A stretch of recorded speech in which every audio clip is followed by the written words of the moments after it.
for the project started out in 2010 at a Madison County Leadership Academy, and the original concept was exclusively economic development and recreation. You know, the mission of that organization at the time was to think, how can we create some additional activity within Madison and Delaware County? And so what happened was that Leadership Academy ended, and Rob Sparks with the Corporation for Economic Development began talking to some civil engineers that he had contact with in the past and said, hey, what do you think about this idea? And one of the groups was DLZ Engineering. And a couple of the DLZ engineers said, do you have any idea what's going on in central Indiana over the past 5 to 10 years with respect to water supply? And the answer of Rob was, no, not really. And you know, as they explored the idea further, and they said, and basically it became apparent that this needed to be something much different than originally intended. It can have great economic impact if it's well planned and designed. But the primary purpose here, really at this point, is there a water need? You know, is there a need for this water that would be in this reservoir? And that's and so phase one, we'll talk in a little more detail, but phase one of the project really just kind of explored the concept, looked at if there is at all a water need, and then we moved on to phase two. So as I mentioned, the idea changed rapidly. So one of the first questions that's been wrestled with a lot is, if you're going to build this reservoir, and you say it's going to be for as a water resource, is there a need? And I mean, that's something that's obviously going to be talked about by other speakers today, and I would certainly defer to them on many of these issues. But based on the data we've been able to look at, it's publicly available, we've made some observations. First, when the reservoirs that supply much of the drinking water for central Indiana were constructed in the 1940s to the 1960s, the population of that area was somewhere between 500 and 700,000 people.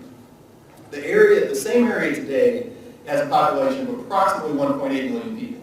There hasn't been any major surface water resources brought online since those reservoirs were constructed. So just intuitively, you begin to think maybe the system's getting stretched a bit thin.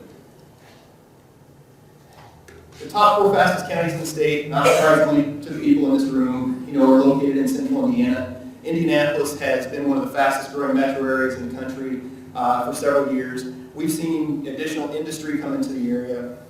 And Indiana has continued to be one of the top states in the nation for industrial water usage, albeit some of that is skewed with electric power plants and so forth. But I mean, central Indiana has been known for having a reliable, quality water supply that has been in a way to attract industries to the area. And we want to keep doing that. So currently, approximately 70% of central Indiana's water is derived from surface water sources. We know these sources are impacted during drought events. We see that even during minor to moderate drought events, such as we had in 2012. So what does that mean? Well, we know that conservation is part of the answer. I mean, inevitably, a common to all, of course, is how can we conserve more water? How can we convince people to water lawns and other landscaping smartly, during hot, dry summer months? We've all driven past sprinkler heads going off in the rain, and I'm sure we all had to twitch and cringe a little bit at that. Groundwater sources. Groundwater sources are, certainly a great topic of debate at this point in time. When we look at groundwater sources, we know that there's groundwater available, after we've had extended periods of wet weather. The ground, the sponge is full, for lack of a better way to say it. And so the way we got, part of the way we were able to get through the 2012 drought as well as we did was to pump all those groundwater resources to address the needs at the time. What's not well understood is how those groundwater and surface water sources interact over longer periods of drought. We know that using groundwater on a more day-to-day basis certainly makes us more susceptible to drought events. And surface and groundwater sources are inherently complex, and the way they interact in central Indiana does not appear to be well understood at this time. So again, I think most people, regardless of where you're at this issue, would agree that there needs to be some additional study to better understand what's going on with surface and groundwater resources in central Indiana for the long haul. Now, we looked at a number of published studies. Some of these were done by Indianapolis Water in the past. quoted here was the Greater Indianapolis Chamber of Commerce. And in their totality, what these studies indicate is that without significant investment in additional resources and distribution improvements, Central Indiana will be unprepared for future growth and vulnerable to drought events. Again, with the announcement that Citizens Energy Group made today with bringing another small reservoir in the Geist area online, they're being very proactive in addressing these things. We look at this and we say, we're not sure if given an extended drought event, if there's been enough done, if there's been enough resources brought online, if we understand that interaction between groundwater and surface water well enough to say, hey, we're ready for whatever comes at us. And we looked carefully at these other reports. I'm not quoting anything from the reports here, but again, the overarching conclusion is that something additional needs to be done. There probably needs to be additional, there does need to be additional resources, and there undoubtedly has to be better systems of distribution between systems and interconnection between different utilities. So, where are we at in the process? So back in 2008, 2009, we started, it's been, actually it's not 2008, that should be 2010, I apologize. We started looking at this feasibility study, or phase one of the process. And that was done, just with some private conversations, starting to talk about, hey, did this really happen? The way that was funded was through private donations of people from Madison County. DLZ Engineering was hired to take a look at some just publicly available information for us. We looked at available geotechnical information from recent bridge construction and other available sources. And, the DLZ guys came back and said, look, we don't see any major fatal flaws in this at this level of analysis, but it's very early. You need to spend a lot more money and get into this and really answer some questions. So we developed a scope of work for what we termed as the phase two study. The phase two study was completed in late 2013, early 2014. And that was primarily funded through an Indiana Finance Authority grant, a $605,000 grant that was used to perform some additional geotechnical work. We looked at existing water quality reports, did some feasibility on the dam design, and looked at a number of issues. We certainly didn't come close to answering all the questions. So and I'll talk about some of the key findings here in a moment. So what we're in the process of right now is forming the Mounds Lake Commission.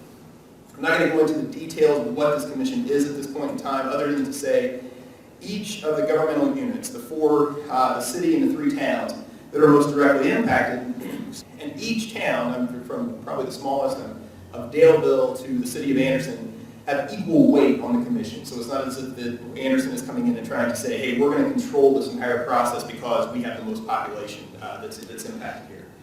As Jane mentioned, the Anderson City Council approved entering into the commission. The ordinance that behind the commission actually says that this would take us through the viability stage, going through the permitting process, but before the reservoir was constructed, we have to come back to the governmental units and for approval. So it's not as if this gives the commission just the license to go ahead and build the project. So some of the key findings we found from the feasibility report. So Mounds Lake has the ability to produce 60 million gallons a day during the most severe reported drought conditions. That's the 40-41 drought. We modeled the capacity of the reservoir versus the drought conditions at the time, and we could still produce 60 million gallons a day during that period throughout that drought event. During all other drought events, including the 88 drought, some other statistically significant events, we can produce up to 78 million gallons a day. The natural and historic resources can be protected, and we would say they can be enhanced in some cases with regards to increased miles of trails and things like that.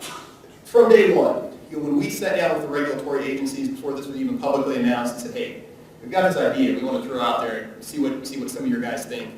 What we heard repeatedly was, at all costs, you have to protect the mounds. And all of us involved wholeheartedly agree.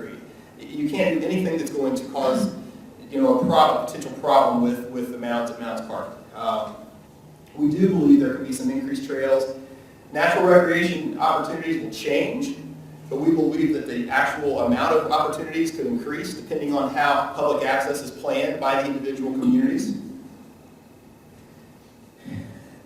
We also recognized from the phase 2 work we did, because basically, I mentioned in phase 1, we looked at some existing geotechnical data. Phase 2, we did some additional borings near the dam and a handful within the footprint of the reservoir. What's become apparent to us is we don't have nearly enough data as far as from the geotechnical standpoint. That would be a major area where we would spend some money, get out there and do what we need to do to understand what's going on within the pool if we're moving forward. Additional water quality investigation. And I won't get too far off on this path. I know it's a topic that's discussed later on today with regards to water quality of the Upper White. I was talking to somebody even before the conference today, as we look at water quality, my background is in water quality. I think the right thing to do is to invest in improving water quality in Indiana streams. As it relates to this project, one perspective is, improved water quality is an improved commodity as far as the utility that may ultimately sell this water. So it's in our best interest to do everything we can to work with these watershed groups from the reservoir back upstream all the way up to Winchester to see is there some low-hanging fruit? Are there some water quality projects that have been identified but for funding issues or whatever the case may be have not been pursued? We can't cure all the water quality ills between Anderson and headwaters, but we can do some things to improve water quality in a significant way that may not happen but for the resources that this project can bring. So that's actually something that personally I'm fairly excited about. Additional subsurface investigation as it relates to environmental issues. So what we did in phase 1 and phase 2, just very quickly, is phase 1, we just basically cataloged. It was fairly informal. It was a few of us sitting around with institutional knowledge of the city of Anderson and where the footprint of the pool is to say, okay, there's a lot of urban legends surrounding these sites, and we just listed those out. Phase 2, we did a deeper dive into all the data we could get our hands on. Whether this was information on the virtual file cabinet, information contained within the city of Anderson, wherever we could find a phase 1 or phase 2 report that had been done that somebody would share with us, we took a look at that. We didn't go out and do any actual borings for a couple of reasons. One, with the amount of money we had available to us, we could not have done a thorough study. And a less than thorough study probably leaves as many questions as it answers. And secondly, because this is a public project, if we go out there and we find something on someone's property, we've immediately created a liability for them with no resource to help them address that. Do these things need to be taken care of? Absolutely. But are we in the business of putting somebody's property at risk and so forth? No. So we've elected at this time, we have this catalog of sites, and if we were to move forward, that would be something high on the priority list to get out there and actually do a thorough subsurface investigation to understand what's going on. We set aside the budget, and again, this wasn't just an arbitrary number. We did some fairly significant analysis of these sites, what could be there, the quantities of materials that could be there, and assuming a complete removal. Because there would be no in situ treatment if you're talking about a drinking water reservoir. You're talking about going in, digging it up, and hauling it away. We came up with an estimate of $35 million. That estimate could be wildly higher, but we set aside $35 million. A wildly higher estimate is a fatal flaw to the project, potentially. But we won't know that until we get out there and actually do the investigation. So on the financial side of the project, and I'll touch on this briefly, the total project cost is estimated at $450 million. This isn't an estimate that was arrived at lightly. We looked at every project feature and included contingencies for each of those features to come up with the total $450 million cost. We believe that number is a solid number. Can things happen with projects to change that? Of course they can. That's what we've arrived at.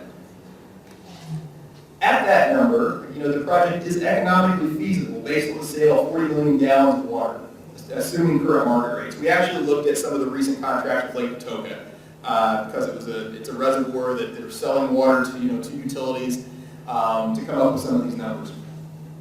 And this assumes, and when I say it's economically feasible, this assumes no subsidies or grant funds put into the project. So at that $450 million number, if we can sell 40 million gallons of water, we think economically the project works. We do believe be a combination of private and public sector funding, as we move through the next phase of investigation, permitting, and design. We don't know where those funds exactly come from. We have a list of potential sources that we would work with to try to secure those funds. And phase 3, the permitting phase, is estimated to cost in total about $28 million. The question has been asked, and very validly so are you telling us that you got to spend $28 million before you know if this project is even technically feasible? The answer is no. We would take this and we would break up the scope of this in logical pieces. We do estimate to understand, what's going on out there from a technical standpoint, that you're going to have to spend $5 to $7 million. It's a large project, it covers a lot of ground. It's going to take a lot of work to go through that process. One other issue I'll mention here with regards to the permitting process. Again, kind of regardless of where you stand on this project, whether you are a fan of the project or you hate the project, there's a very rigorous inherent check and balance here, and that's the state and federal permitting process. Obviously, with this audience, you guys understand full well, some of the hurdles that this project would have to clear if it were to ever actually happen. We believe if we can run that gauntlet, and that standard is exceedingly high, and as it should be for a drinking water resource that you're talking about being in place for a generation to come, then we've got a solid project. If we can't, then we don't. The project needs to stand on its own 2 legs. We feel that the project has enough merit to proceed to answer some of those questions. The other piece of this is there has to be the development of a viable water utility for this project to work. Now, that viable water utility could take on many different forms. But you can't build this project on the backs of taxpayers or subsidies or anything like that. There's simply not enough tax base in Madison County to even begin to think about that. So you've got to figure out a way to make this happen, be it you have private investors invest in this for the long term, or it's a utility that gets involved, or whatever the case may be. The other piece I was just going to mention, from the beginning, we've really tried to make an effort to get out and talk about this project to a lot of people. We've tried to count. We've been at more than 30 public meetings, being city council meetings, park board meetings, different public venues. There's been 50 presentations to various other groups, like this group, school groups, service organizations, and so forth. And over 4,000 people attended the Imagine Mounds Lake sessions at the mall and in each of the communities where the reservoir has an impact. So future considerations, I'll go through these somewhat quickly because each of them is probably its own conversation. Future land uses and transportation. Well, one step I'll back up. With regards to future considerations, our goal is to the reason the commission is being formed is because we do want some uniformity with regards to quality of standards throughout the reservoir. There has to be an agreement on is what's the minimum threshold with regards to building adjacent to the reservoir and so forth. And that's going to be the job of the commission and their consultants to figure that out. But beyond that, it's up to the individual communities to determine what this means to their community. So future land use and transportation, which of course includes the bridge conversation. Everyone agrees there's probably too many bridges, but nobody wants the bridge that goes to be their bridge. Water delivery options and drought protection. We talked a little bit about drought protection with the capacity that the reservoir brings with 60 million gallons a day during the 40-41 drought.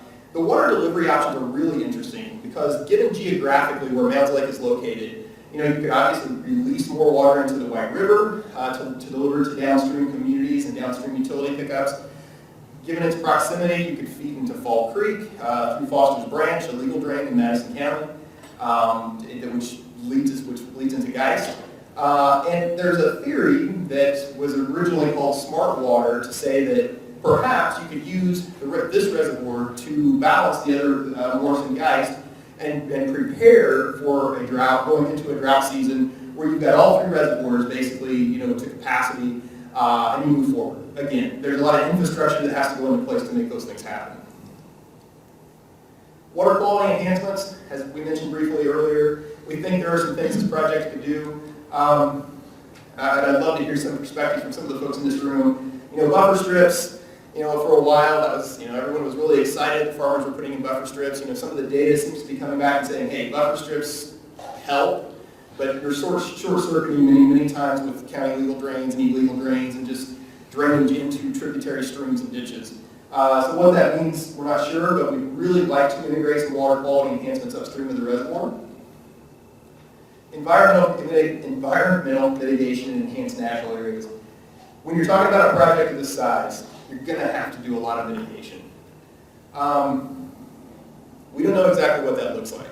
What we'd like to do is the mitigation that has to be done, have it done in such a way that it is upstream of the reservoir, that it's within the watershed to enhance the water quality of the water coming into the White River and ultimately into the reservoir. Renewable energy options. Needless to say, when you start talking about a dam, everyone starts asking about, hey, is there a hydropower option? Is there a micro hydropower option, which is probably more likely than a dam of this size? And the answer is, sure, there is. Does it produce enough energy to make it viable? We don't know yet. There may be some other areas where you get some other land that gets acquired that you could do some ground-mounted solar, something like that we've talked about. Sustainable practices, specifically when it comes to demolition of structures. Again, there's a lot of structures we're talking about here. And what we'd like to do is really, if we have time in this case, we're not knocking down a bunch of old buildings to build a new factory that needs to be up and running next year. So is there a way that we can go in and take apart buildings, take out materials, recycle a really high percentage to try to really set a high standard for this project? And really be an example, to the country and the world. Impacts up and downstream, impacts on up and downstream drainage. Again, this is one where we don't have a lot of answers yet. We have a lot of questions.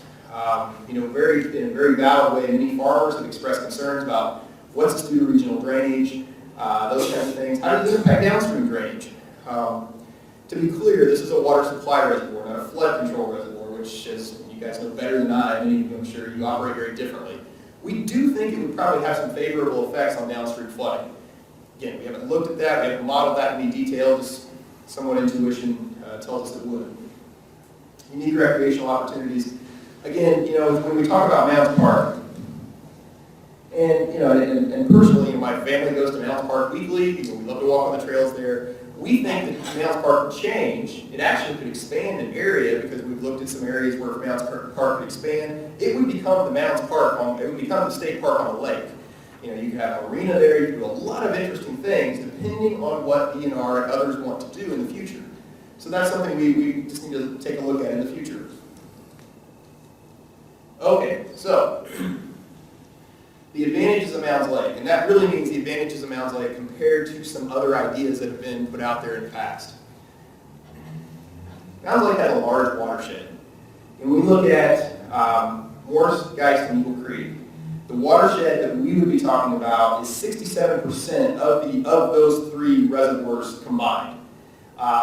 So that's significant, which gives us a much higher flow stream to recharge Mounds Lake than some of those other reservoirs. The total capacity is 11 billion gallons, and the reason we're able to hold 11 billion gallons in a reservoir that's fairly narrow in parts is the banks are fairly steep. We maintain a fairly good depth in most of the reservoir.